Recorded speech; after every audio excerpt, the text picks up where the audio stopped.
నగరంలోని అత్యంత రద్దీ ప్రాంతాల్లో జూబ్లీహిల్స్, బంజారాహిల్స్లు ప్రధానమైనవి. కేబీఆర్ నేషనల్ పార్క్ పరిసరాల్లో ట్రాఫిక్ సమస్యకు శాశ్వత పరిష్కారం చూపించనుంది రాష్ట్ర ప్రభుత్వం. దీనికోసం ఫ్లైఓవర్లు, అండర్ పాస్లు నిర్మించనుంది. కేబీఆర్ పార్క్ చుట్టూ రానున్న ఈ ప్రాజెక్టు కోసం ఓవైపు సాయిల్ టెస్ట్ కూడా నిర్వహిస్తూ ఉండగా, మరోవైపు ఆస్తులు కోల్పోతున్న వారికి ఒప్పించి వారికి టీడీఆర్ ఇప్పించే ప్రాసెస్ స్పీడప్ చేశారు అధికారులు.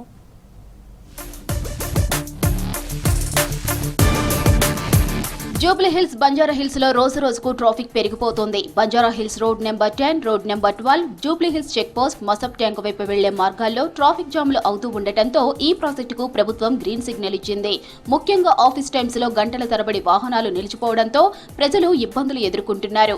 ఫ్యూచర్ ట్రాఫిక్ ను దృష్టిలో ఉంచుకొని కేబీఆర్ పార్కు చుట్టూ హెచ్సిటీ ప్రాజెక్టు కింద 1090 కోట్లతో 6 ఫ్లైఓవర్లు, 6 అండర్ పాస్లు నిర్మించనుంది ప్రభుత్వం. సంవత్సరం క్రితమే ఈ ప్రాజెక్టు ఫైనల్ చేసిన ఆస్తుల సేకరణలో ఇబ్బందులు రావడంతో పనులు జరగలేదు. ఈ ప్రాజెక్టులో ఆస్తులు కోల్పోతున్న వారికి టీడీఆర్ ఇస్తామని బల్దియా ఒప్పించడంతో ప్రస్తుతం ఫ్లైఓవర్లు, అండర్ పాస్ల ప్రాథమిక పనులు ప్రారంభించారు.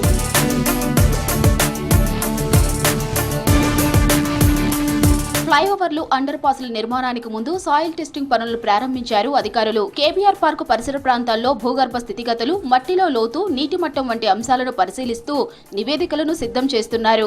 వీటి ఆధారంగానే ఫ్లైఓవర్ల డిజైన్, పిల్లర్ల ఎత్తు, నిర్మాణ విధానం ఖరారు చేయనున్నారు. ఇందులో భాగంగానే గత నెల రోజుల నుంచి భూ పరీక్షలు చేస్తున్నారు. సాయిల్ టెస్టు పూర్తయి రిపోర్టు వచ్చిన వెంటనే పనులు ప్రారంభిస్తామని తెలిపారు అధికారులు.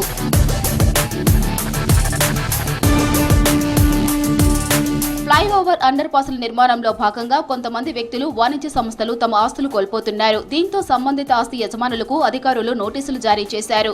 భూసేకరణ వివరాలు, అవసరమైన డాక్యుమెంట్లపై స్పష్టత ఇవ్వడంతో పాటు పరిహారం విధానాన్ని తెలిపారు అధికారులు.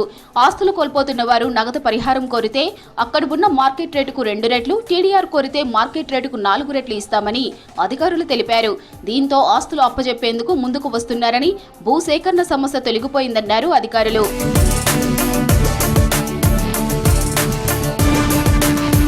KBR park echo sensitive zone కావడంతో నిర్మాణ పనుల్లో పర్యావరణ నిబంధనలు పాటిస్తామన్నారు అధికారులు. చెట్ల తొలగింపును తగ్గించడం, శబ్ద కాలుష్యం నియంత్రణ, వన్యప్రాణులకు ఇబ్బంది కలగకుండా చర్యలు తీసుకునేలా ప్రణాళిక రూపొందిస్తున్నారు.